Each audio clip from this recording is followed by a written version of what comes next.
Bienvenue à la Cité des Vainqueurs par la foi, également connue sous le nom Église CVF. Notre vision repose sur 1 Jean 5,4 dans les Écritures qui dit que « Tout ce qui est né de Dieu triomphe du monde, et la victoire qui triomphe du monde, c'est notre foi. » Consacré au Seigneur. C'est pourquoi nous prêchons la parole de foi qui transforme le chrétien en vainqueur. Le pasteur Emmanuel Diko Ngwama, enseignant et spécialiste de la parole de foi, est en charge de ce ministère qu'il a fondé en 2014 sur l'instruction du Seigneur. Bien-aimés dans le Seigneur, bonjour. Je suis dans la joie de partager la parole de Dieu avec vous aujourd'hui. Des riches temps d'enseignement et de prière. Tu as 12 ans et tu sers déjà le Seigneur. C'est quelqu'un qui travaille, qui nous transforme. Louanges expressives, adoration et communion fraternelle sont autant des moments que nous passons dans la présence du Seigneur chaque dimanche de 10h à 12h30. Si vous recherchez une assemblée, vous vous sentez down. Je m'appelle Gaëlle. Bonjour Gaëlle. Vous avez vraiment la possibilité ici à apprendre comment devenir un chrétien vainqueur. La Cité des Vainqueurs par la foi. Lors de nos cultes, ne manquez pas de nous retrouver au 78 rue du Billoir à Savigny-sur-Orge en Île-de-France. Pour être à jour sur nos actualités, abonnez-vous à notre page Facebook La Cité des Vainqueurs par la foi. CVF, notre chaîne YouTube CVF TV et visitez notre site internet www.eglisecvf.com. Que le Seigneur vous bénisse.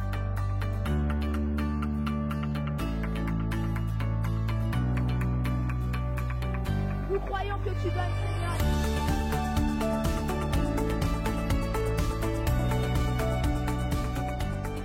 Ne bâtis pas une maison, ceux qui bâtissent, ils bâtissent en vain. Si Dieu ne veille pas sur une maison, ceux qui veillent sur cette maison, ils veillent en vain. Il poursuit en disant que c'est en vain que vous vous levez tôt le matin, que vous vous couchez tard le soir et vous mangez le pain de la douleur. Mais Dieu en donne tout autant à ses enfants pendant qu'ils dorment.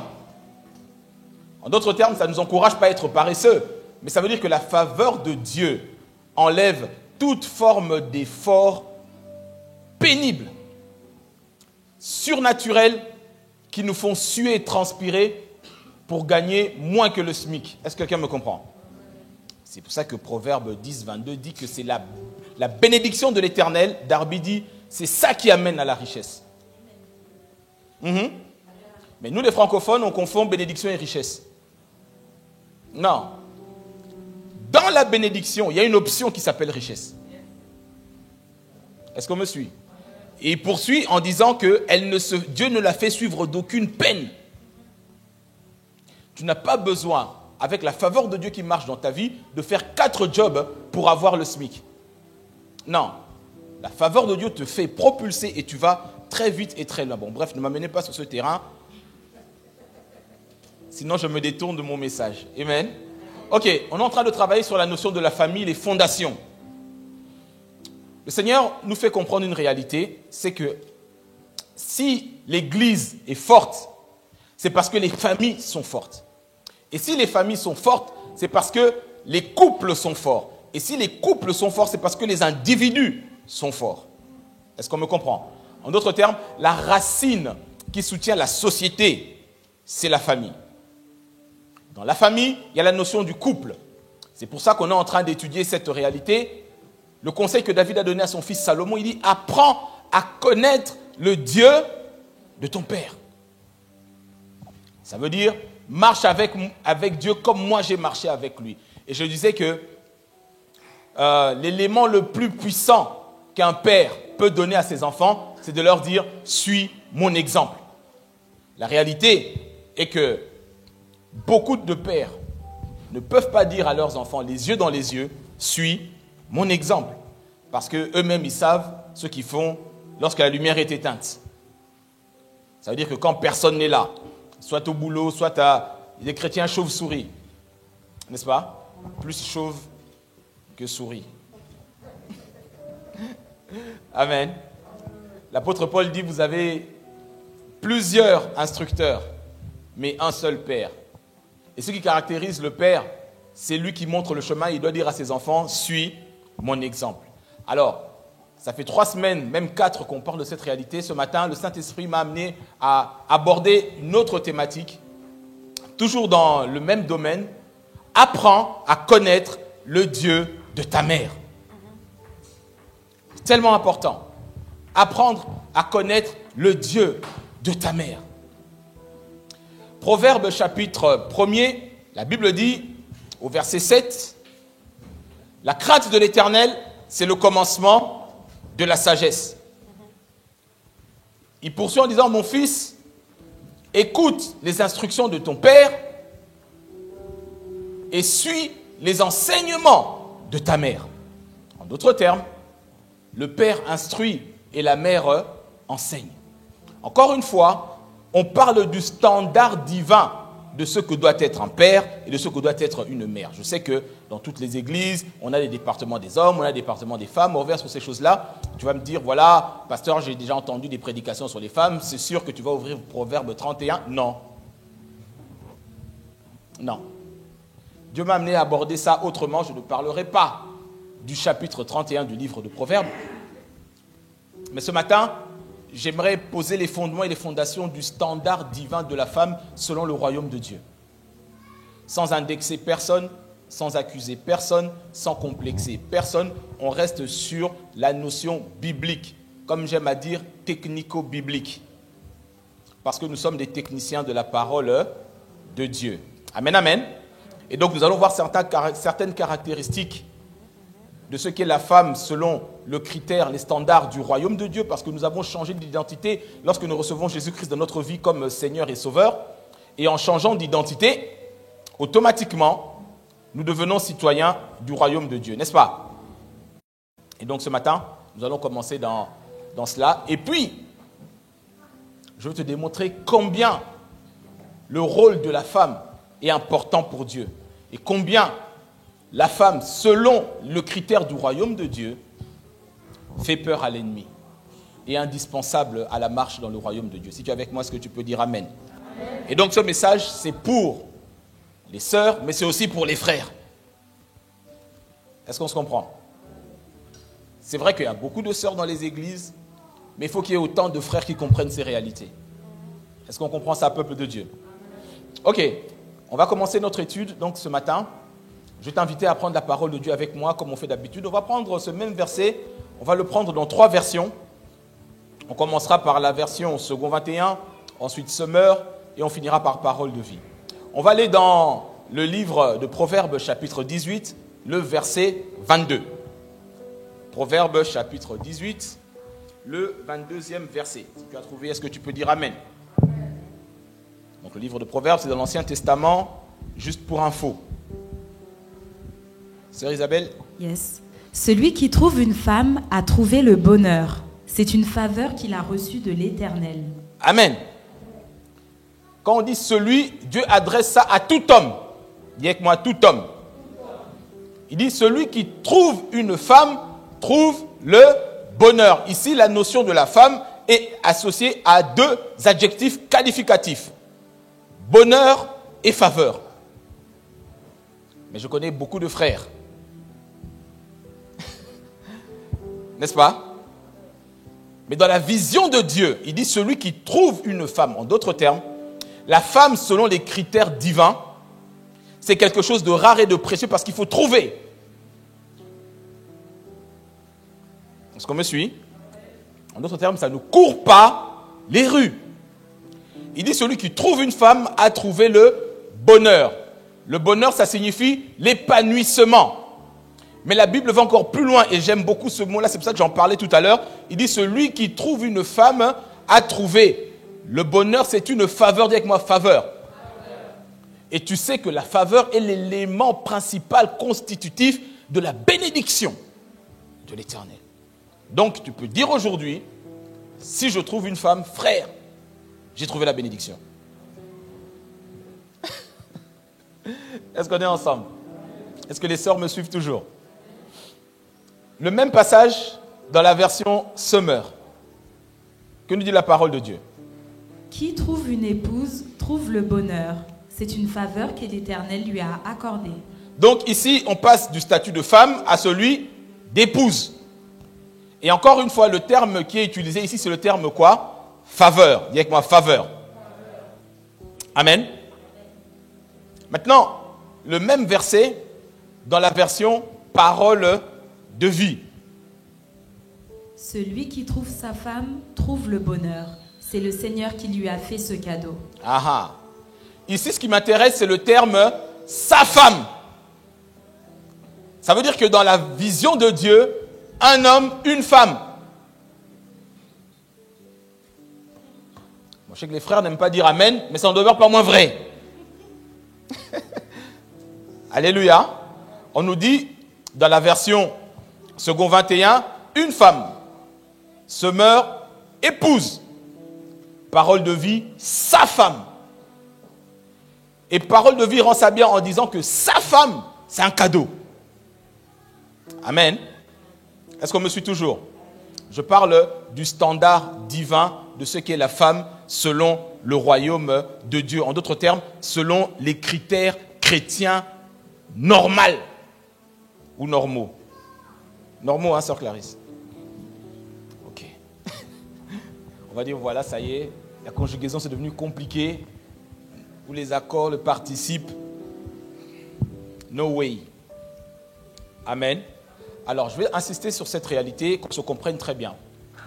Ce qui est important à comprendre, c'est le plan de Dieu. Dis avec moi, le plan de Dieu. J'ai passé plus d'un mois à expliquer que l'homme est l'élément de base, la fondation, le socle, le fondement du plan de Dieu. Mais je vais te démontrer aujourd'hui que ce plan de Dieu ne peut pas s'accomplir s'il n'y a pas la femme. Est-ce qu'on me suit? Maintenant, on retourne dans Genèse chapitre 1er, dans la version second 21. On va prendre à partir du verset 26. C'est le passage de la bénédiction. On descend jusqu'au verset 28. Si tu as trouvé, est-ce que tu peux dire Amen? Ok. Allons-y, sœur Isabelle. Puis Dieu dit, faisons l'homme à notre image, à notre ressemblance, qu'il domine sur les poissons de la mer, sur les oiseaux du ciel, sur le bétail, sur toute la terre et sur tous les reptiles qui rampent sur la terre. Dieu créa l'homme à son image, il le créa à l'image de Dieu. Il créa l'homme et la femme. Stop. Il créa l'homme et la femme. Dis avec moi, créer. Dis avec moi, homme, femme. Et enfin, dis avec moi, mandat de gestion. Le mandat de gestion, c'est ce que nous sommes en train d'étudier depuis 1 an, n'est-ce pas? C'est-à-dire le plan divin. Dieu dit, faisons l'homme à notre image, comme moi je suis, à notre ressemblance, comme moi je suis, pour qu'il fasse quoi? Qu'il domine. Ce que je veux te dire ce matin, c'est que bien que l'homme soit le canal par lequel Dieu est passé en premier, la fondation et le socle, mais la femme a reçu tout autant que lui le même mandat de domination. Est-ce que quelqu'un me suit? Dans la vision de Dieu, il n'y a pas de différence. C'est la même chose. Et j'aime beaucoup le verset suivant. Le verset 28, la Bible nous dit, tu peux lire, sœur Isabelle? Dieu les bénit et leur dit. Voilà, Dieu les bénit et il leur dit. Comme je vous l'ai déjà expliqué, je le répète, beaucoup trop de versions françaises disent Dieu les bénit en disant. Non, la traduction exacte, c'est Dieu les bénit et il leur dit. Tu comprendras que la bénédiction est une entité et la parole est une autre entité. La bénédiction est esprit parce que Dieu est esprit. Et son esprit est rentré dans ses paroles et a impacté l'homme et la femme. Et donc quand on parle de bénédiction, on parle d'abord d'une puissance spirituelle. C'est pour ça que je dis que tu ne peux pas réduire la bénédiction à la richesse. Est-ce qu'on me comprend? C'est comme si tu as un téléphone, un iPhone 12. La fonction première du téléphone, c'est de communiquer. Parce que même les dealers, avec un petit téléphone, ils communiquent. Donc la fonction première du téléphone, c'est de communiquer. Mais s'il a un appareil photo qui fait 20 millions de pixels, tant mieux. Est-ce qu'on me comprend? Et les 20 millions de pixels représentent la richesse. Donc tu ne peux pas définir un téléphone par sa capacité photo. Est-ce qu'on me comprend bien? Il n'y a que nous les francophones qui confondons les deux. La bénédiction de l'Éternel, c'est une puissance spirituelle qui pousse l'homme à prospérer dans tout ce qu'il fait. Et dans cette puissance spirituelle qui t'amène à réussir dans tout ce que tu fais, se trouve la richesse. Et l'option supplémentaire Dieu enlève la peine et la douleur dedans. Parce que dans le jardin d'Éden, nulle part on nous dit que Adam faisait des heures supplémentaires pour être béni. Est-ce que c'est fait toujours avec moi? Et quand Dieu apparente la femme à la faveur, il apparente la femme au cadeau. Ça veut dire quoi? Ça veut dire que l'homme, pour pouvoir accomplir la vision et le plan de Dieu, il lui faut cette faveur spirituelle. C'est pour ça que la Bible dira, celui qui a trouvé sa femme a trouvé le bonheur. C'est le cadeau que Dieu lui fait. Donc je veux dire aux frères, ne gaspille pas ce cadeau. Thank you, brother. Est-ce qu'on se comprend? Dieu les bénit et il leur dit, reproduisez-vous, devenez nombreux. D'autres versions disent, portez du fruit, multipliez-vous. Porter du fruit, ce n'est pas simplement avoir des enfants. Ça veut dire exploiter le potentiel que moi j'ai mis en vous. Est-ce qu'on me comprend? Réalisez votre identité. Inondez la terre de ma présence, de ce que je suis. Et à partir de là, dominez sur tout ce qui reste. L'homme et la femme ont reçu le même mandat de gestion. Est-ce qu'on est ensemble? Jusque-là, ça va? On poursuit, on est toujours dans le livre de Genèse parce qu'aujourd'hui, je parle des fondations. Quand on comprend la base, la structure tient bien. Et je parle des critères divins, du standard divin de la femme selon le royaume de Dieu. Et moi, l'élément qui me parle le plus, la Bible dit que celui qui a trouvé sa femme a trouvé le bonheur, c'est une faveur. Vous avez des faveurs, mes sœurs. Donc ne laisse personne te parler bizarrement dans la rue. Il te fait pss à qui même?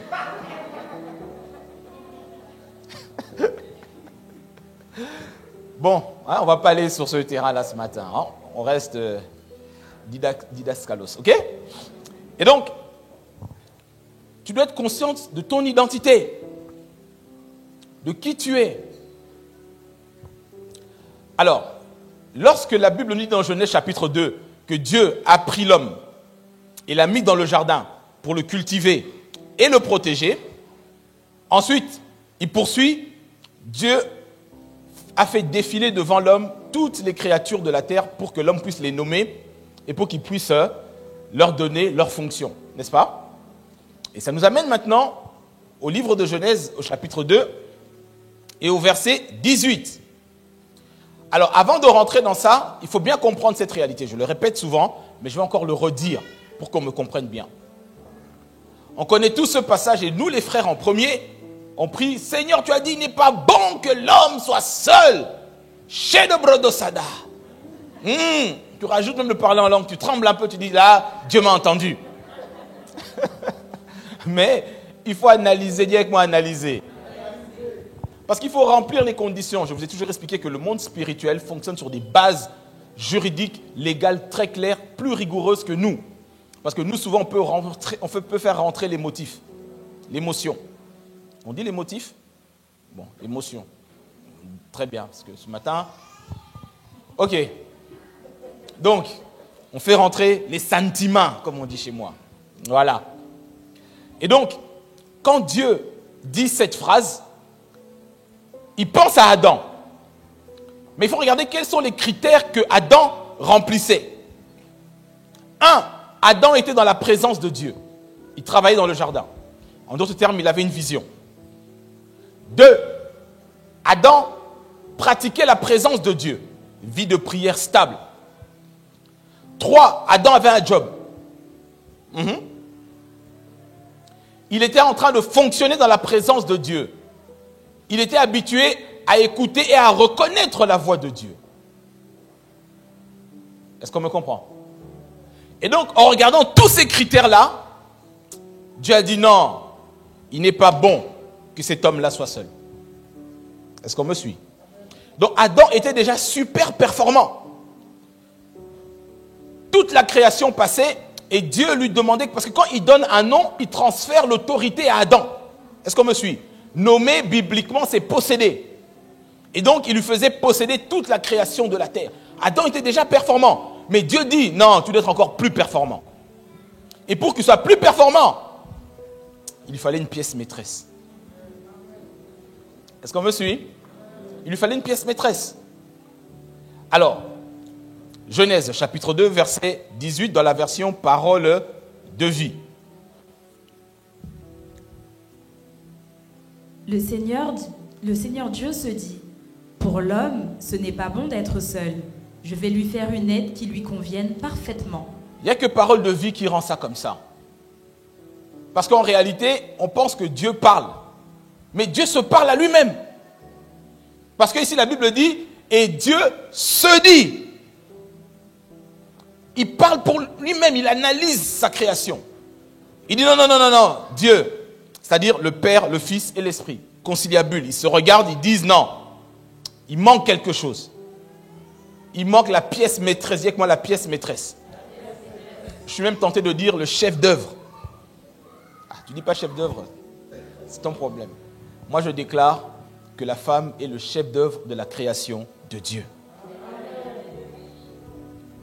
I repeat, avec un broken English, que la femme est le chef d'œuvre de la création de Dieu. Pour créer, la Bible utilise le verbe créer. Les animaux et même des fois former pour la nature. Et même pour l'homme, Dieu utilise le verbe former. Mais pour la femme, Dieu utilise le verbe façonner. En d'autres termes, façonner, ça signifie travailler avec plus de précision, plus d'attention pour un produit de meilleure qualité. Si j'étais une sœur, moi-même, je vais l'applaudir. Est-ce qu'on comprend? Façonner. Et donc Dieu se dit, pour l'homme qui est là, super performant, qui reflète l'image de Dieu, de la divinité. Parce que n'oubliez pas, l'hébreu ancien explique que quand la création défilait devant Adam, il ne voyait pas Adam, il voyait Dieu sous une autre forme. Et le verbe tselem en hébreu signifie image, fantôme, reflet de ce qui est surnaturel. Mais Adam, tout en étant l'image, le reflet, fantôme, illusion, image de Dieu sur la terre, Dieu dit, lui manque quand même quelque chose. Est-ce que tu te rends compte? Alléluia. Alléluia. Et donc Dieu dit, pour l'homme, pour accomplir le plan divin, pour accomplir le plan que j'ai élaboré, bien qu'il soit déjà super performant, il lui faut une pièce maîtresse. Et cette pièce maîtresse, c'est la femme. Est-ce qu'on comprend? Je suis toujours dans le livre de Genèse ce matin pour remettre certaines fondations et ensuite nous allons évoluer. Genèse toujours, chapitre 2. On reste toujours dans second 21. Maintenant on part du verset 18, sœur Isabelle, on descend jusqu'au verset 23, s'il te plaît. Verset 23. Non, tu peux reprendre à partir du 18 et tu descends jusqu'au verset 23, s'il te plaît. L'Éternel Dieu dit, il n'est pas bon que l'homme soit seul, je lui ferai une aide qui soit son vis-à-vis. L'Éternel Dieu façonna à partir de la terre tous les animaux sauvages et tous les oiseaux du ciel, puis il les fit venir vers l'homme pour voir comment il les appellerait. Il voulait que tout être vivant porte le nom que l'homme lui donnerait. L'homme donna des noms à tout le bétail, aux oiseaux du ciel et à tous les animaux sauvages, mais pour lui-même, il ne trouva pas d'aide qui soit son vis-à-vis. Alors, l'Éternel Dieu fit tomber un profond sommeil sur l'homme qui s'endormit. Il prit une de ses côtes et referma la chair à sa place. L'Éternel Dieu forma une femme à partir de la côte qu'il avait prise à l'homme et il l'amena vers l'homme. L'homme dit, « Voici cette fois celle qui est faite des mêmes os et de la même chair que moi. On l'appellera femme parce qu'elle a été tirée de l'homme. » Amen. Est-ce qu'on peut acclamer la parole de Dieu?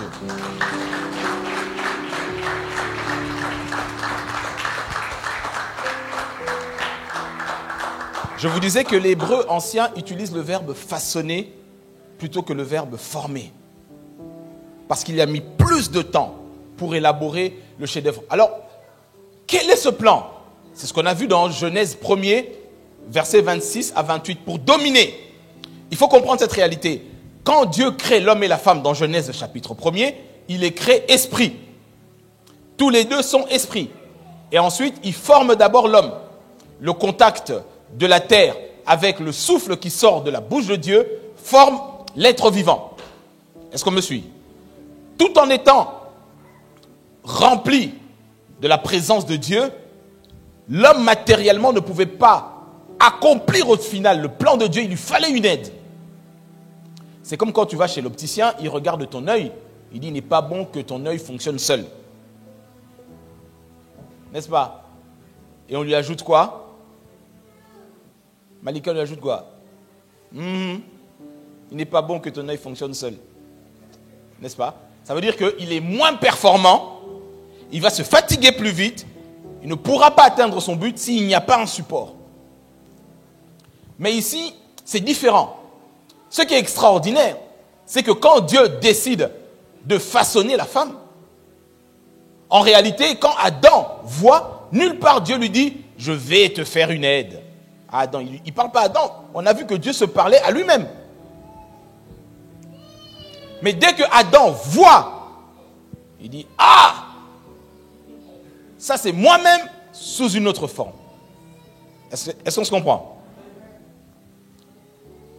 Alors, dans le plan divin de Dieu, pour l'humanité, c'est que l'homme est la fondation, la source, le dépositaire de la vision. Mais la femme, c'est l'arme secrète pour réaliser ce plan. C'est pour ça que le diable déteste et méprise la femme. Le diable n'aime pas l'homme, mais il déteste et méprise la femme. Et tu verras que dans beaucoup de cultures, la femme est toujours méprisée, mise plus bas que terre, n'est-ce pas? Et dans notre société de consommation, même pour vendre une voiture, il faut une femme en bikini. N'est-ce pas?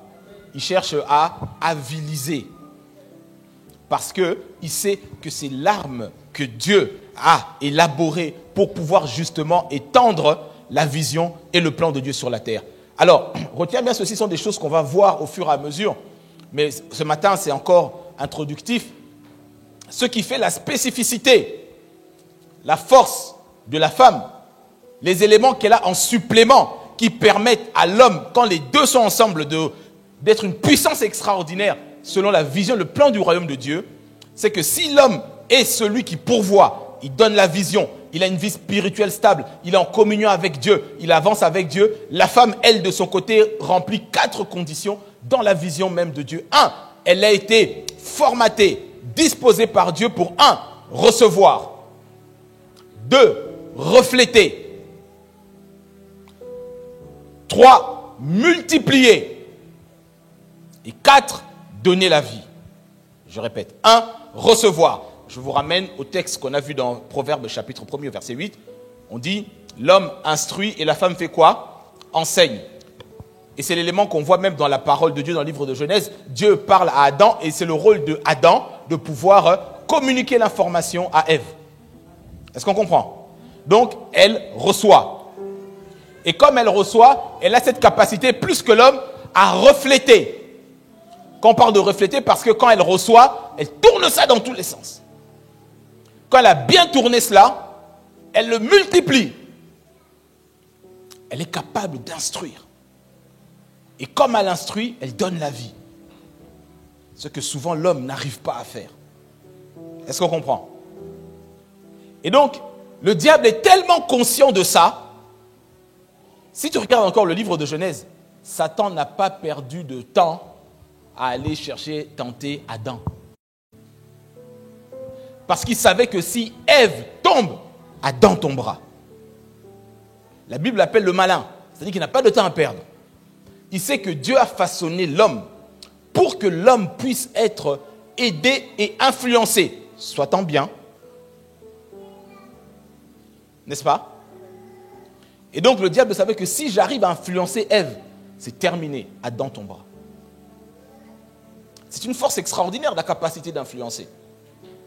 Mais Dieu a mis ça dans la femme parce qu'il y a des notions, une force, une perspicacité. Je me dis, capacité à sentir. N'est-ce pas? Que l'homme n'a pas toujours. Que l'homme ne voit pas toujours. Amen, amen. Et c'est pour cela que c'est une arme tellement efficace que Dieu a mis à côté d'Adam pour accomplir le plan. Donc Satan savait que si j'arrive à détourner cela, c'est terminé. Est-ce qu'on est toujours ensemble? Ok. Je dis que ce qu'il faut vraiment comprendre, parce que souvent on nous présente ça comme l'homme est supérieur, la femme est... Non, ce n'est pas ça dans la vision de Dieu. Dans la vision de Dieu, ils sont semblables, mais il y a une différence. La différence vient à cause de l'objectif à accomplir.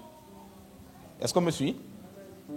La différence vient à cause de l'objectif final à accomplir du plan. C'est pour ça que Dieu met une différence entre l'homme et la femme.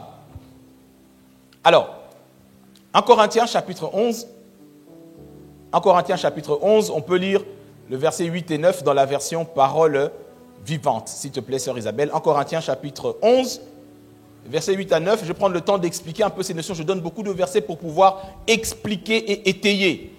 Je ne suis pas là pour fonder ma manière de penser ou t'influencer par... non, on est sur la parole de Dieu. Est-ce qu'on est toujours ensemble? Qu'est-ce que la Bible nous dit au verset 8? En effet, l'homme n'a pas été tiré de la femme, mais la femme de l'homme. Et l'homme n'a pas été créé pour la femme, mais la femme pour l'homme. Amen. Bon, est-ce qu'on peut dire amen quand même? Ah, c'est pas moi, hein? C'est le Saint-Esprit qui le dit au travers de l'apôtre Paul. Ok? Ici, on nous dit que la femme a été créée pour l'homme. En d'autres termes, sans la femme, l'homme ne peut pas atteindre le but que Dieu lui a donné. La femme n'est pas un instrument. C'est l'homme sous une autre forme pour compléter. Est-ce qu'on me suit? La différence vient à cause de l'objectif qu'ils ont à accomplir ensemble.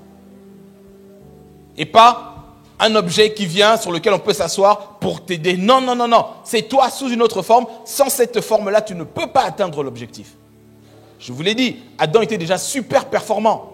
Mais Dieu s'est rendu compte que sans la femme, il ne peut pas y arriver. Est-ce que mes sœurs me comprennent très bien?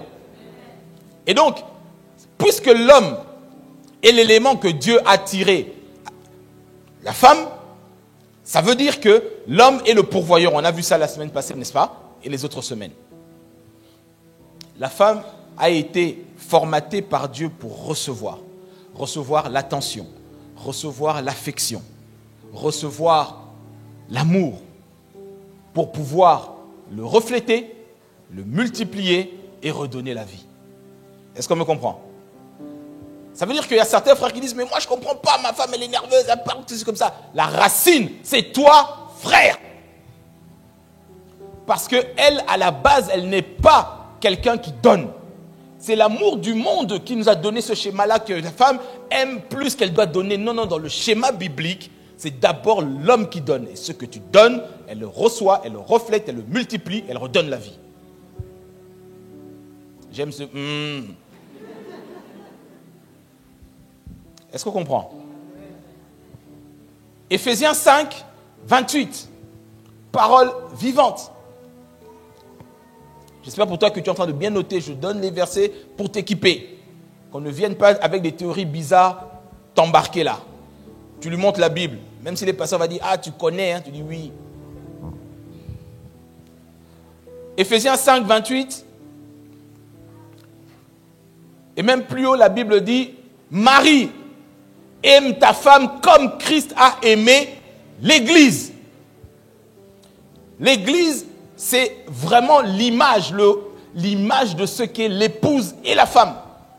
Et regardez, on revient au verset 28, parole vivante. On descend jusqu'au verset 30. Oui, c'est ainsi que les maris doivent aimer leur femme. Au fond, pour un époux, aimer son épouse, c'est aimer son autre moi. Donc, s'aimer soi-même. Donc, à la base, c'est à l'époux de commencer à prendre soin de son épouse. Est-ce qu'on comprend? Le schéma humain séculier nous montre que l'homme doit attendre que la femme doit lui donner des preuves d'amour. Non, les preuves d'amour commencent. Ce que tu donnes, c'est la semence. Tu veux être bien dans ta maison, donne des preuves d'amour, d'attention, de patience, de gentillesse et moi j'ajoute de bonté. Parce que la bonté est le fruit de l'esprit, pas la sympathie. Est-ce qu'on comprend? Elle a la capacité de rendre ta maison comme un jardin d'Éden. Est-ce qu'on me suit? J'explique cette réalité. Je l'ai dit tout à l'heure en commençant. Je disais que la Bible dit, identifie la femme à la faveur. à la bénédiction. Je t'ai déjà expliqué et enseigné plusieurs fois que la bénédiction de l'Éternel a comme mission de reproduire les réalités du jardin d'Éden, vrai ou faux? En d'autres termes, toute femme possède en elle cette capacité de créer les réalités du jardin d'Éden dans son foyer. Je recommence. Je dis que toute femme, parce que la Bible identifie celui qui a trouvé une femme, a trouvé quoi? Le bonheur. C'est une faveur. Faveur, l'élément principal constitutif de la bénédiction de l'Éternel. Et le but de la bénédiction de l'Éternel, c'est de reconstituer le climat, l'atmosphère du jardin d'Éden. En d'autres termes, tout enfant, toute femme ou toute fillette qui vient au monde, Dieu a déposé en elle, surtout quand elle reçoit Jésus-Christ dans sa vie comme Seigneur et Sauveur et que le Saint-Esprit vient habiter en elle, le Saint-Esprit vient avec ce dépôt et cette capacité de transformer ce qui est au-dedans d'elle et dans son foyer, dans son studio, l'atmosphère du jardin d'Éden. C'est pour ça que Dieu dira, celui qui trouve une femme a trouvé le jardin. Est-ce qu'on comprend mieux? Alors la question qu'on se pose, frère, tu as déjà trouvé le jardin, pourquoi tu vas chercher la brousse? Tu as tout dans le jardin, tu vas chercher les épines, les ronces, les babouins et les serpents. Est-ce qu'on me suit? Quand nos jeunes sœurs sont conscientes de leur identité, de qui elles sont, comment elles se comportent, comment elles prient, comment elles se conduisent, l'homme ne quittera jamais le jardin pour aller dormir dans la brousse.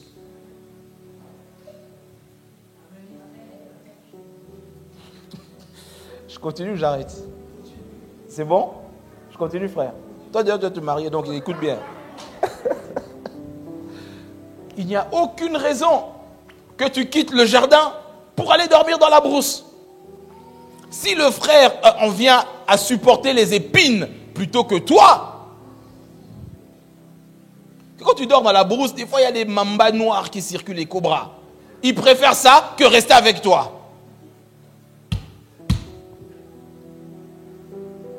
Bon, bref, n'est-ce pas? Ok, on continue, on revient dans la parole de Dieu. Et donc, il dit c'est ainsi que les maris doivent devoir, c'est une obligation, aimer leur femme comme Christ a aimé l'Église. Parce que quand ils le font, ils s'aiment eux-mêmes. C'est exactement ce que le Christ fait pour son Église. C'est-à-dire, nous, verset 30, nous ne sommes-nous pas membres de son corps, os de ses os et chair de sa chair. Amen. Vraiment, je veux que tu comprennes bien ce que je veux dire ici. Il n'y a aucunement, je le répète et j'insiste, aucunement notion d'infériorité ou de supériorité entre l'homme et la femme. Ils sont semblables, la même chose. Et la Bible explique la Bible. Je vais te donner un autre exemple pour que tu comprennes bien ce que je suis en train de dire ce matin. Est-ce que vous êtes toujours avec moi? Je dis que c'est à cause de la mission que Dieu crée la distinction. Je répète, c'est à cause de la mission que Dieu crée quoi? La distinction. Tu vas aller avec moi dans Philippiens chapitre 2, version second 21, à partir du verset 6, sœur Isabelle, et on descendra jusqu'au 8e verset.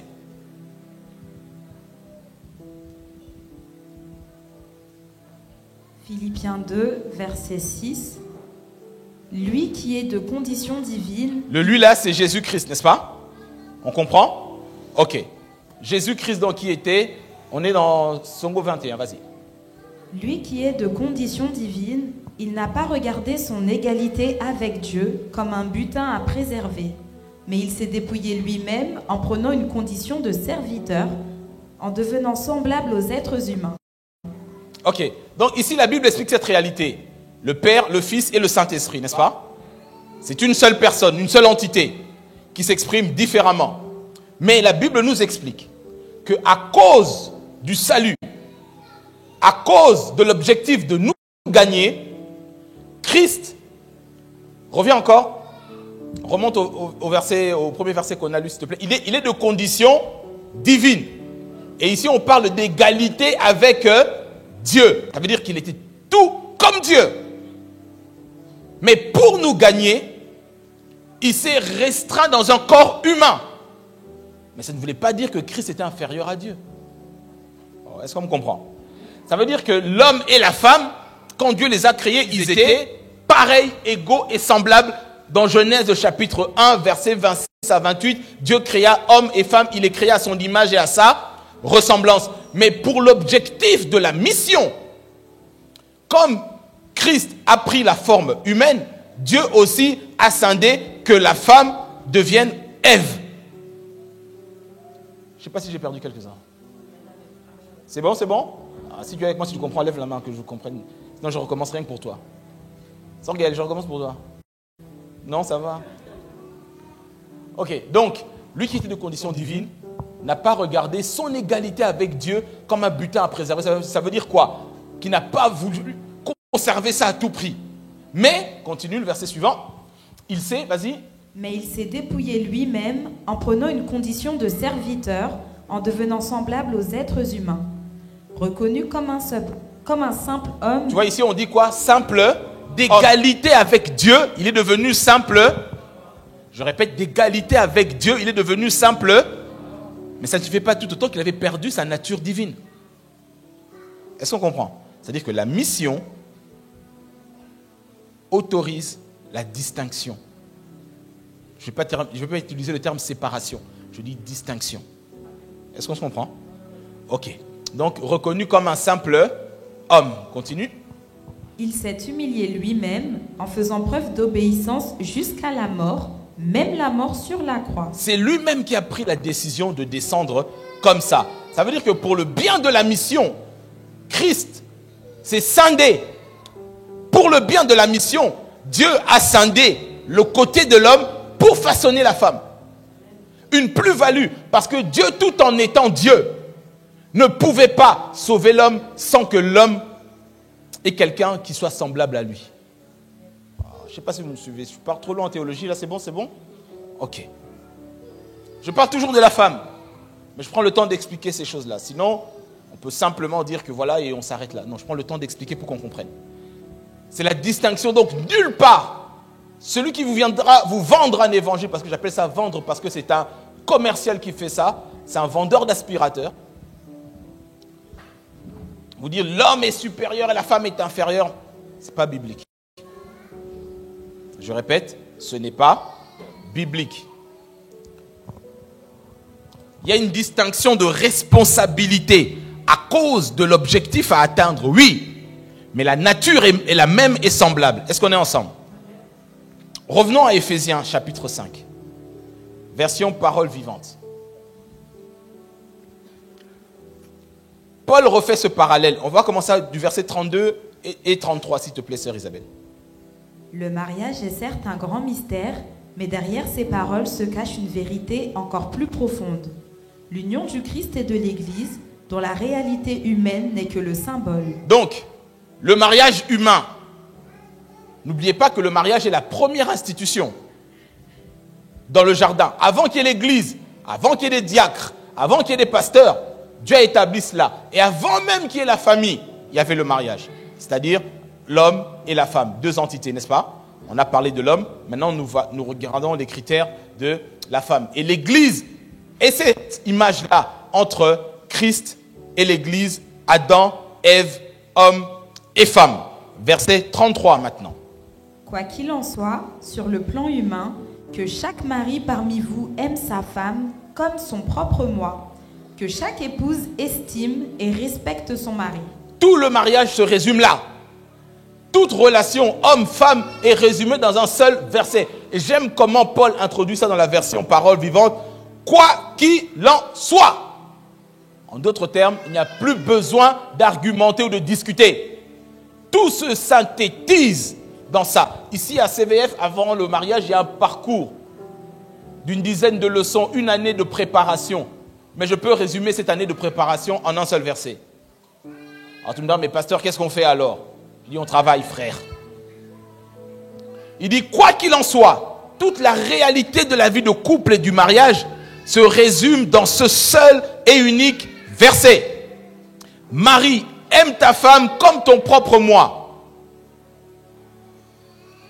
Amen, amen. Et que chaque épouse fasse quoi? Estime et respecte. Il ne dit pas aimer. Cherche, tu ne trouveras pas. Pourquoi? Parce que l'amour vient d'abord du mari. Est-ce que j'ai perdu quelqu'un?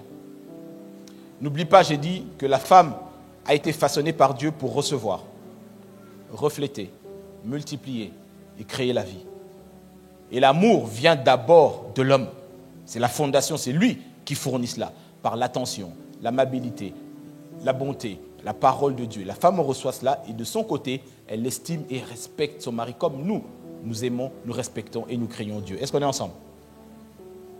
C'est bon jusque-là? Je dis, apprends à connaître le Dieu de ta mère. Donc tu dois connaître ces critères-là qui font que la femme, selon la vision, le royaume de Dieu, ressemble à ça.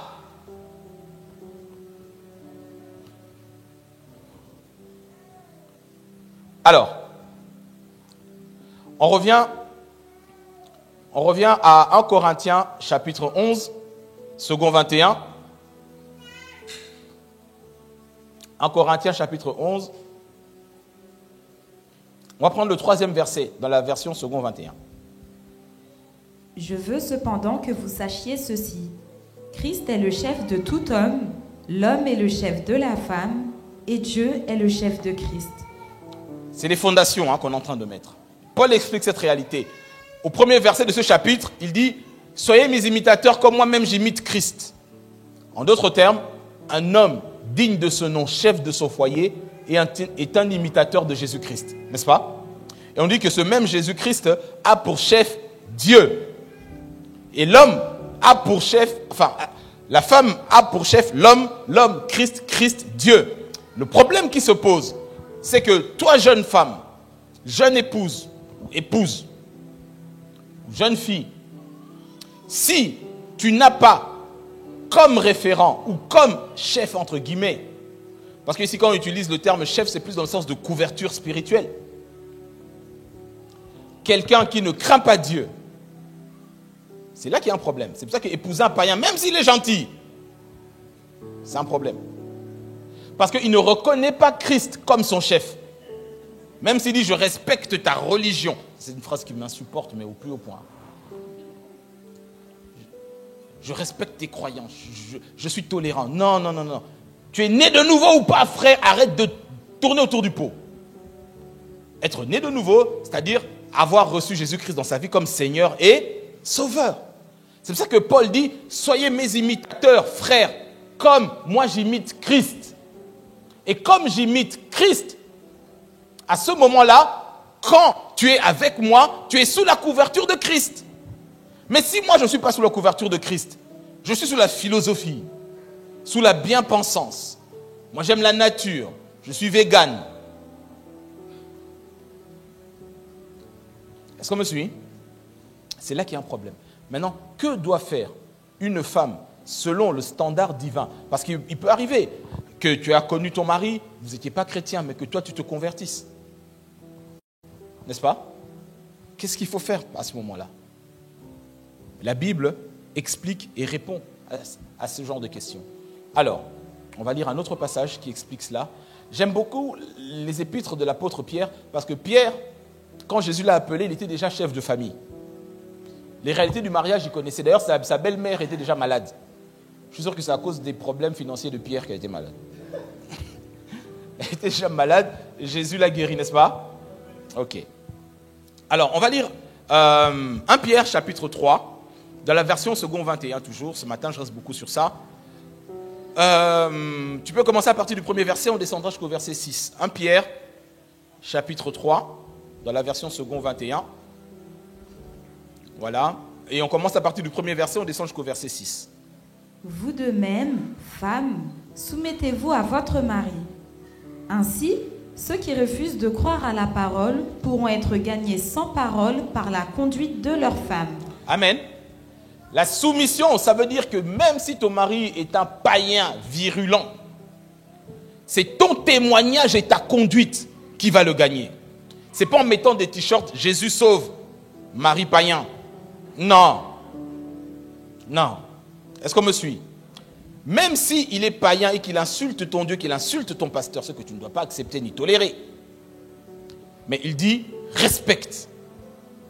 N'est pas un langage agressif et abusif. Est-ce qu'on me comprend, mes sœurs? Amen, amen. Tu peux reprendre. Vous-même, vous de même. Vous de même, femmes, soumettez-vous à votre mari. Ainsi, ceux qui refusent de croire à la parole pourront être gagnés sans parole par la conduite de leurs femmes, en observant votre manière de vivre pure et respectueuse. Manière de vivre comment? Pure et respectueuse. Je te renvoie à Éphésiens chapitre 5. La Bible dit qu'elle est lavée par l'eau de la parole pour mener une vie pure qui honore et qui respecte Dieu. N'est-ce pas?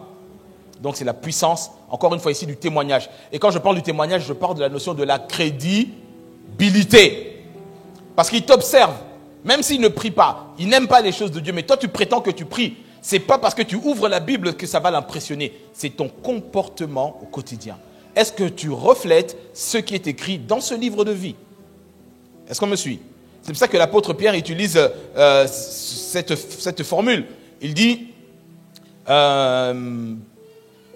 ceux qui refusent de croire à la parole pourront être gagnés sans parole.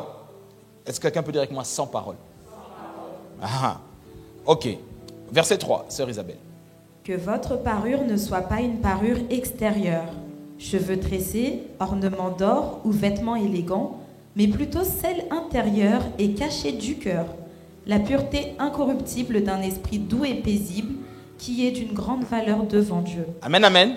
Alors ici, je ne prêche pas contre les tissages brésiliens. Qu'on se comprenne bien. Ni contre les cosmétiques ou ça, c'est pas mon problème. Mets des brésiliennes comme tu veux. C'est pas mon problème. Au contraire, brille, sois étincelante, clinquante, c'est bien. Mais ce qui est important, ma sœur, tu peux briller, être étincelante et ressembler à Naomi Campbell. Mais à un moment ou à un autre, ce qui va faire que l'homme va rester, c'est la beauté intérieure. Est-ce que je parle à quelqu'un? C'est la beauté intérieure. Pourquoi? Parce que bibliquement parlant, lorsque Adam a vu Ève, la première chose qu'il a dit, cette fois-ci, voici l'os. Il a commencé par l'intérieur. Est-ce qu'on me comprend? La parure extérieure changera avec le temps, mais l'intérieur ne changera pas. Est-ce que je parle à quelqu'un très bien ce matin? Donc, tu veux faire des brésiliennes, fais des brésiliennes. Perruque, tout ce que tu veux. Ornement, c'est bien. Mais ce qui est le plus important devant Dieu, c'est d'abord l'être intérieur. Et même le mari, c'est l'être intérieur. Parce que quand on enlève tous les perruques, les maquillants, les faux ongles, les machins, ce qui reste. Est-ce qu'on se comprend? Merci frère pour ton soutien vibrant. Mais c'est la réalité. N'est-ce pas? C'est la réalité. Donc, verset 4, tu peux reprendre s'il te plaît. Mais plutôt celle intérieure et cachée du cœur, la pureté incorruptible d'un esprit doux et paisible, qui est d'une grande valeur devant Dieu. Doux, ça veut pas dire parler doucement. Doux, ça signifie dompter. C'est le même adjectif qu'on utilise quand on est en train de dompter un cheval. C'est ce que Jésus utilise comme verbe, comme mot dans les béatitudes. Heureux ceux qui sont doux. Vous vous souvenez de ça? C'est la même chose ici. Ça veut dire être dompté. Encore une fois ici, la notion d'être sous l'autorité. C'est ça qui revient. C'est ça qui revient. Et il dit, c'est ça qui a un grand prix, une grande valeur devant Dieu. C'est cette capacité. C'est pour ça que quand Paul synthétise le mariage, il dit, homme, aime ta femme, mais femme, respecte. Est-ce que les sœurs me suivent toujours? C'est tellement important de connaître les critères et les standards divins de la femme selon la parole de Dieu, parce qu'après nous verrons des personnages bibliques et vous comprendrez mieux parce qu'on met les fondations. Il dit c'est ça qui a un grand prix devant Dieu, qui est tellement important devant Dieu. Une beauté intérieure, cachée, un cœur pur pur, incorruptible. Incorruptible, ça signifie qu'on ne peut pas apporter de mélange. Quand tu es pour Dieu, ma sœur, tu es pour Dieu. Tu ne peux pas être pour Dieu et en même temps mélanger avec la musique du monde. Et aujourd'hui, je me suis promis de ne pas parler de Francky Vincent. Ni du grand méchant Zouk. N'est-ce pas? C'est trop important. Incorruptible, sans mélange. Ce qui doit primer, c'est les valeurs de la Bible d'abord. Verset 5. C'est ainsi que les femmes saintes qui espéraient en Dieu se paraient autrefois. Elles se soumettaient à leur mari, comme Sarah, qui a obéi à Abraham en l'appelant son Seigneur. Vous êtes devenues ses filles en faisant ce qui est bien, sans vous laisser troubler par aucune crainte. Amen, amen. Ok. On reviendra sur ces passages-là, mais aujourd'hui, je veux vraiment que tout le monde comprenne cela très bien. Jusque-là, ça va, les sœurs? Ok. Maintenant, suis-moi bien, je vais t'expliquer quelque chose de très important. On retourne dans 1 Corinthiens 11. 1 Corinthiens 11, on est dans la version second 21. 1 Corinthiens 11, second 21. On va prendre à partir du verset 9 et on va lire verset 9 à 10. Si tu as trouvé, est-ce que tu peux dire Amen? Ok, sœur Isabelle, c'est bon? Yes. Et ce n'est pas l'homme qui a été créé à cause de la femme, mais la femme à cause de l'homme. N'est-ce pas? C'est-à-dire que l'homme était, et il est, le dépositaire de la vision de Dieu pour accomplir le plan de Dieu sur terre. Et pour accomplir ce plan-là, il lui faut une pièce maîtresse, une plus-value, une valeur ajoutée. C'est la femme, n'est-ce pas? Et la finalité, c'est ça. Maintenant, écoute bien la suite, ce que l'apôtre Paul explique.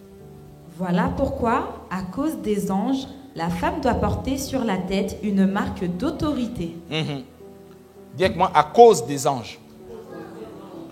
Ici, quand il parle des anges, il parle des réalités spirituelles. Pourquoi? Parce que Dieu a mandaté l'homme d'abord pour protéger et garder le jardin, n'est-ce pas? Dieu nous a créé à son image, à sa ressemblance. Un roi fonctionne par décret. Il dit des choses et le monde spirituel se met en marche pour l'accomplir. Et quand nous déclarons, nous qui sommes de l'école de la foi, c'est ça. Quand nous déclarons ces réalités, le monde spirituel obéit et se met en marche. Jusque-là, c'est bon pour tout le monde? Quand maintenant l'apôtre ici nous dit à cause des anges, ça veut dire quoi? Ça veut dire que le monde spirituel sait, et ça c'est une spécificité par rapport aux sœurs et à la femme, c'est que la femme, pour être pleinement dans une position d'autorité, elle doit elle-même être sous une position d'autorité. Je ne sais pas si on me suit. Ok? Ça veut dire que, j'ai déjà expliqué cette réalité, mais je prends le temps de bien l'expliquer. Je dis que Dieu a mis l'homme pour protéger le jardin, pour garder ce qui est à lui. Ça veut dire que ça, c'est l'expérience de la délivrance, de la vie, du combat spirituel. Je ne dis pas qu'une femme ne peut pas chasser des démons. Non, elles peuvent le faire, elles peuvent accomplir des miracles, des grandes choses. Mais des fois, c'est beaucoup plus difficile pour certains démons d'obéir à une femme parce que certains mandats ont été donnés à l'homme. Est-ce qu'on me comprend?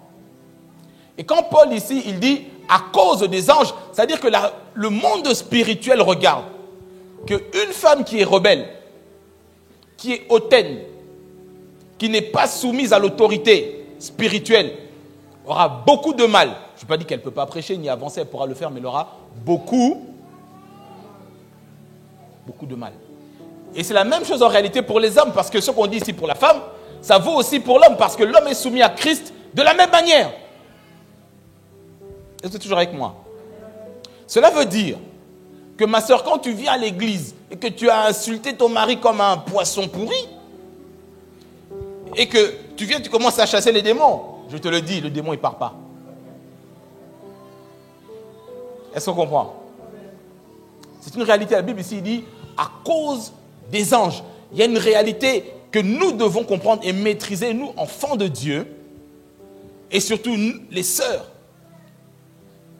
Il est de mon devoir de vous expliquer ces choses-là. Au plus tu es soumise à l'autorité, au plus tu as de l'autorité en fait. Maintenant, que faire si ton mari est un païen qui n'aime pas les choses de Dieu, ou si ton responsable spirituel ou ton pasteur n'est pas ceci, cela, ce n'est pas un problème. Toi, tu es d'abord soumise à Christ. Et c'est parce que tu es soumise à Christ que tu respectes leur autorité. Je ne sais pas si on me comprend. C'est pour ça que j'exhorte toujours mes fils. Je dis, si tu es marié et que ta vie de prière va moins vite que ta femme, ça va créer un problème. Tôt ou tard, tu vas commencer à regarder ses autres défauts. Mais la réalité, c'est que tu es complexé parce que tu ne fonctionnes pas comme il faut, parce que Dieu l'a façonné pour recevoir les instructions que toi, tu as reçues de Dieu. Est-ce que je parle toujours à quelqu'un? Donc, ma sœur, tu dois avoir une vie de prière stable, c'est vrai. Mais frère, tu dois l'avoir encore plus. Le problème, c'est que si toi, tu es à la maison, frère, tu ne pries pas, et que c'est ta femme qui chasse les démons, qui chasse les sorciers, tu l'exposes. Est-ce qu'on me comprend? Je répète, je dis, tu l'exposes, et je vais aller encore plus loin, je dis, tu la mets en danger à cause de ta paresse spirituelle. Est-ce que les frères me suivent très bien? Il dit, voilà pourquoi, à cause des anges, la preuve en est, dès le jardin d'Éden, Satan a ciblé Ève. N'est-ce pas?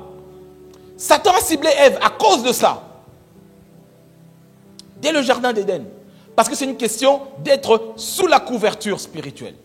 Je ne dis pas que l'homme est le gourou et que la femme doit obéir comme un esclave. Non, je le répète 3 fois non. Mais je dis que quand les choses fonctionnent bien comme il faut, comme Dieu l'a fait, nulle part dans une équipe de foot, on dira que l'attaquant est supérieur au défenseur. Est-ce qu'on me comprend? Dis avec ma complémentarité. Ils sont différents à cause de leur mission.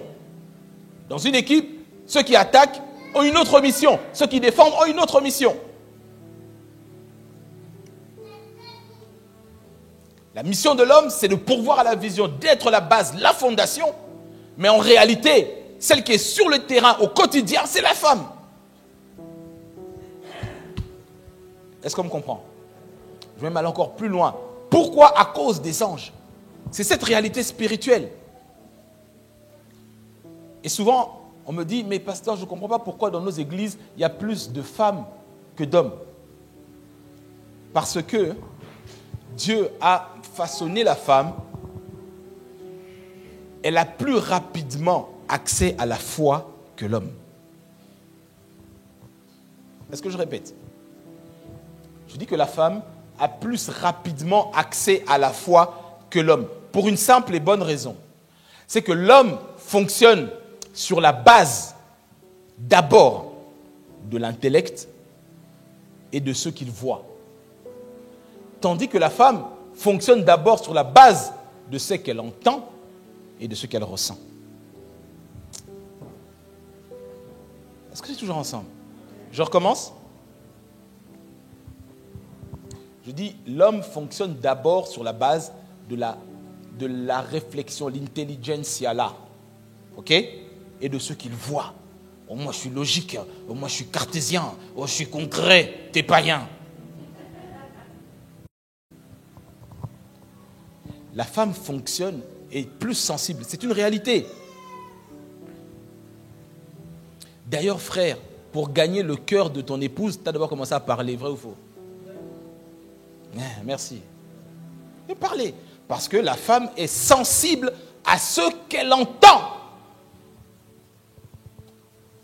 Plus que ce qu'elle voit. C'est pour ça qu'elle te dira, les cadeaux, oui, mais passe du temps, j'ai envie de parler.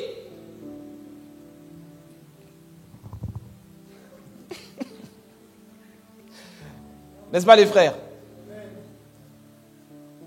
Tu peux lui amener un beau sac, mais si elle ne te voit jamais, elle deviendra de moins en moins sensible à tes cadeaux. Elle a besoin que tu parles, elle a besoin que tu lui parles. Tu rentres et dis, mais comment c'est... Ça l'intéresse si tu as mangé des spaghettis chauds ou froids à la cantine. Pour nous les hommes, spaghettis chauds froids, c'est même pas un problème. Mais elle veut savoir. Alors, à la cantine, les spaghettis, c'était bon? Tu te dis, mais qu'est-ce que tu me prends la tête avec des spaghettis? Elle est façonnée comme ça. Donc, prends le temps de lui expliquer que les spaghettis, les potirons étaient tièdes. Ça lui suffit. Est-ce que je parle à quelqu'un?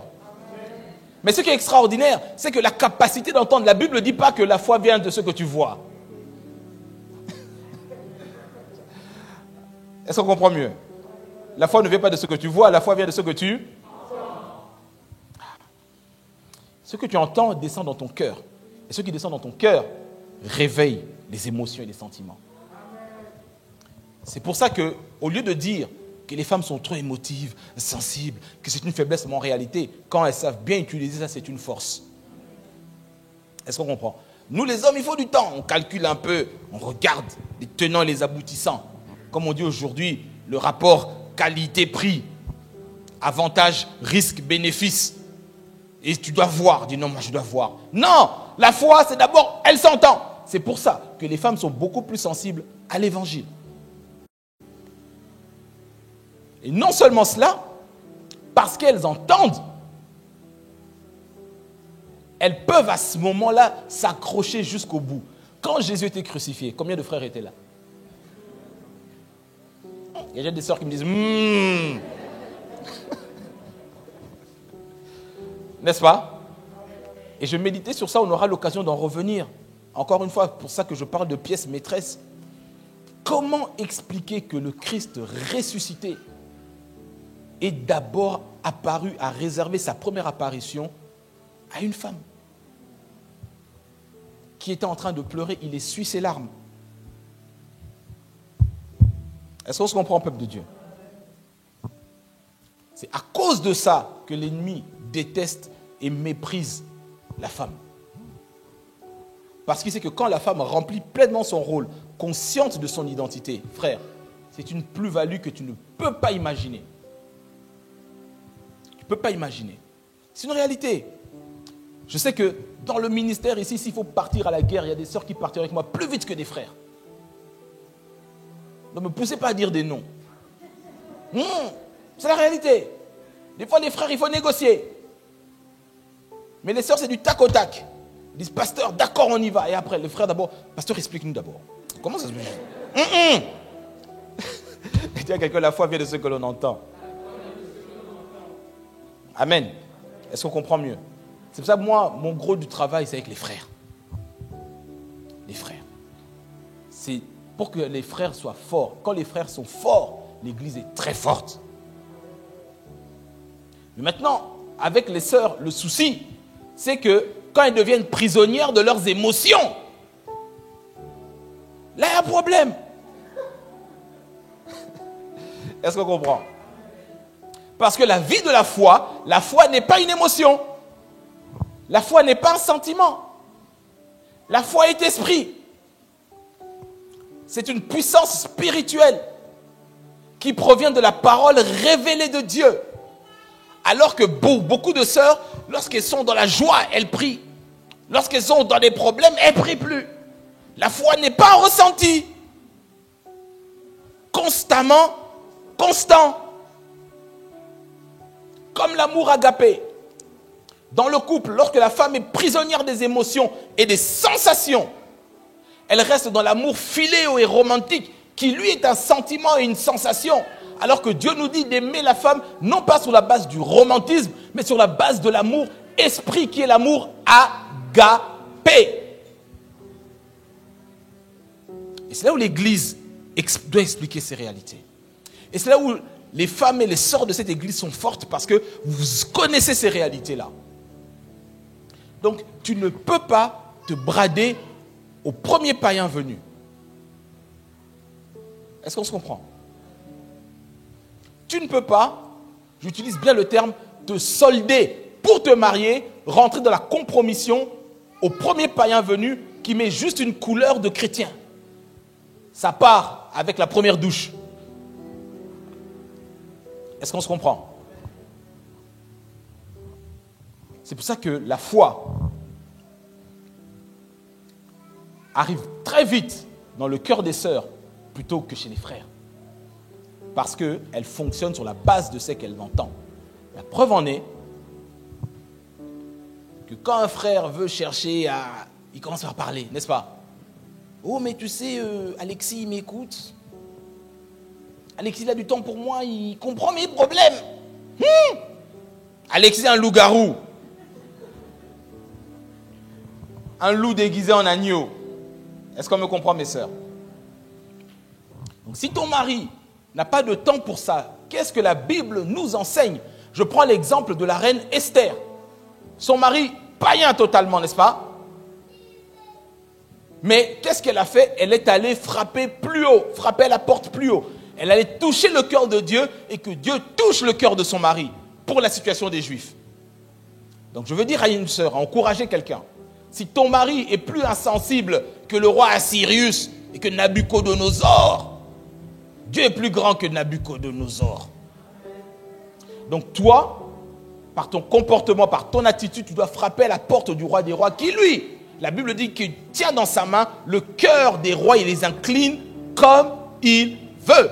Mais toi, tu dois avoir une attitude pure, sans reproche et qui reflète Dieu. En d'autres termes, tu n'insultes pas ton mari. Tu ne parles pas comme s'il ne valait rien, parce que ça, les hommes ne supportent pas ça. C'est ce que la Bible dit. Respecte et estime. Est-ce qu'on me comprend? Même s'il a du mal à imprimer. Mais j'ai déjà dit ça 20 fois, toi aussi. Tu ne sais pas faire du café. T'imagines Sarah dire ça à Abraham? Elle aurait eu son enfant à 200 ans. Est-ce qu'on comprend?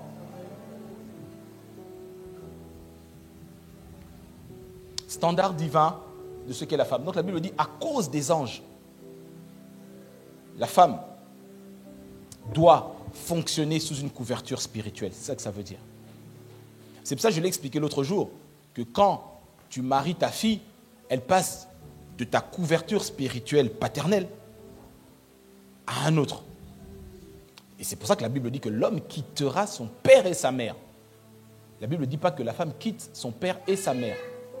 Techniquement, elle quitte sa mère pour un autre père. Est-ce qu'on me suit? Je parle du schéma. Maintenant, il y a des réalités, des circuits de la vie. Si tu n'as pas de père biologique ou que ton père biologique ne veut rien savoir de cette histoire de Dieu, Dieu a mis l'église là et un berger là qui peut jouer ce rôle-là. Est-ce que quelqu'un me comprend? C'est une réalité. La même chose pour toi, frère. Si tu n'as pas de modèle physique, naturel, où ton père était quelqu'un de violent, quelqu'un coureur de jupons, des choses comme ça, la Bible dit, prends exemple dans la Bible. Même si des fois ton pasteur a des défauts, mais Jésus-Christ, le bon berger, est sans défaut. Je parle de la notion de la famille et de la femme. Ma soeur, tu veux monter spirituellement, sois sous l'autorité. Et si ton mari n'est pas chrétien, sois sous l'autorité spirituelle de l'homme de Dieu, de l'église où tu es planté. Parce que sinon, le diable dira, Jésus, je connais. Paul, je connais, mais toi, n'est-ce pas? Est-ce que je parle à quelqu'un? Ok. Wow. Rapidement, pour comprendre cette réalité, encore, je reviens à cette notion de différence à cause de l'objectif. Lorsque Jésus vient se faire baptiser par Jean-Baptiste dans le Jourdain, Jean connaît la réalité spirituelle du Christ. Il dit, ah non, mais c'est toi qui dois me baptiser. Vous connaissez ce passage, n'est-ce pas? Dans Matthieu, Jésus dit, non. Pour respecter le plan, je descends en dessous de ton autorité.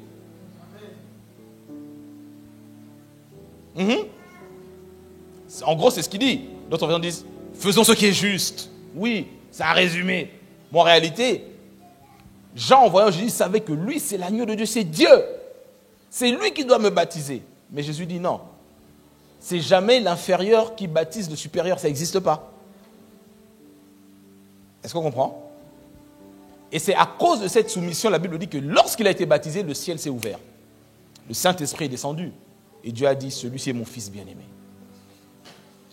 Donc même si tu connais plus de versets que ton mari, même si tu es diaconesse, avec 2 S, même si tu es chantre, responsable de département, même si tu es femme pasteur, même Joyce Meyer là que vous voyez elle-même, elle le dit. elle est sous la couverture spirituelle de son époux et d'un homme de Dieu. Et c'est ça qui fait que son ministère fonctionne. Est-ce qu'on me suit? Donc la femme n'est nullement inférieure à l'homme, mais elle se met sous l'autorité pour accomplir la mission. Est-ce que cette notion est claire? Ça me tenait vraiment à cœur d'expliquer ça. C'est clair pour tout le monde? Maintenant, juste pour finir, c'est vrai que la Bible parle de la domination de l'homme sur la femme. Mais cette domination-là vient après la chute. Est-ce qu'on comprend? Cette domination est le résultat de la chute. Parce qu'il n'était pas comme ça au commencement. C'est à cause de la chute, Dieu dit, femme. On va lire rapidement. Dernier passage qu'on va lire aujourd'hui. Genèse 3, 16. Tu veux prendre la version d'Arby, s'il te plaît? Genèse 3, le 16e verset. À la femme, il dit, je rendrai très grande tes souffrances et ta grossesse. En travail, tu enfanteras des enfants et ton désir sera tourné vers ton mari et lui dominera sur toi. Et lui fera quoi? Il dominera sur toi. Ça, c'est le schéma pour tout homme et toute femme qui n'est pas né de nouveau.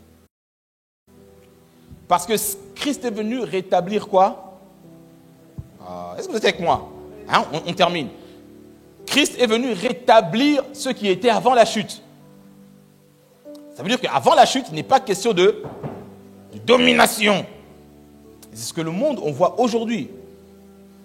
C'est inconcevable de voir qu'une femme est moins payée qu'un homme parce qu'elle est une femme. Vrai ou faux? Elle peut être tout aussi compétente, plus d'expérience, mais on a du mal. Maintenant, on se bat, on met ça dans la loi. Tout cela remonte à cause de Genèse. Mais nous qui sommes nés de nouveau, citoyens du royaume, le Saint-Esprit habite en nous, le Saint-Esprit recrée les réalités du jardin d'Éden, c'est-à-dire Genèse chapitre 1, Genèse chapitre 2. Nulle part on parle de domination entre l'homme et la femme. On parle de complémentarité. Il n'est pas bon qu'il soit seul. Est-ce qu'on me suit? C'est de ça dont il s'agit. Donc personne ne vient te dire, voilà, dans votre église, on vous dit, les hommes dominent sur les femmes. Faux! Ceux qui ne vivent pas dans le jardin, ceux qui sont dans la brousse ou dans la jungle. Et nous, dans le jardin, l'homme et la femme, ils sont égaux. Est-ce que quelqu'un me comprend? C'est pour cela qu'on prend le temps d'expliquer ces choses. Et je termine par là en disant que la femme est tellement l'arme secrète et puissante de Dieu que Dieu dit, Satan, à cause de cela, maintenant il y aura une guerre définitive. Entre qui et qui? Entre la descendance de la femme et celle du serpent. N'est-ce pas? C'est pour ça que l'ennemi va toujours tout faire pour que la vie de prière, ma soeur, ta vie de prière soit compliquée. Il peut t'envoyer des hommes qui vont te tourner la tête, qui vont te chasser de la présence de Dieu, parce qu'il sait que quand toi tu fonctionnes comme il faut, il y a un problème. Quand je suis des fois avec mes filles dans des moments de délivrance, moi je les vois. Sors! Nom de Jésus! Le démon me secoué. Je dis, hé! Les guerrières. Est-ce qu'on se comprend? C'est une réalité. Il y a une inimitié entre la descendance de la femme et celle du serpent. Parce que cette puissance-là, Dieu a mis ça dans la femme pour accomplir le plan divin. Est-ce qu'on est ensemble, CVF? Amen, amen. L'arme secrète de Dieu, c'est ça. Et quand je dis apprends à connaître le Dieu de ta mère, tu remarqueras que parmi les grands hommes qui ont marqué l'histoire de la Bible, s'il n'y avait pas des femmes à côté ni autour, ce serait difficile. Quand je te parlerai du Dieu de Yochébed, c'est-à-dire la mère de Moïse, imagine la foi de cette femme. 1, pour résister à Pharaon. 2, de prendre son enfant, de le déposer sur le fleuve. Donc le fils, quand il réfléchit, il dit non, je dois m'inspirer de la foi de cette femme. Tu peux lire tous les psaumes, tu verras nulle part où David parle de son père en tant que serviteur de Dieu. Jamais. Mais de sa mère, il dit toujours, Seigneur, souviens-toi de moi, le fils de ta servante. David, plus grand personnage.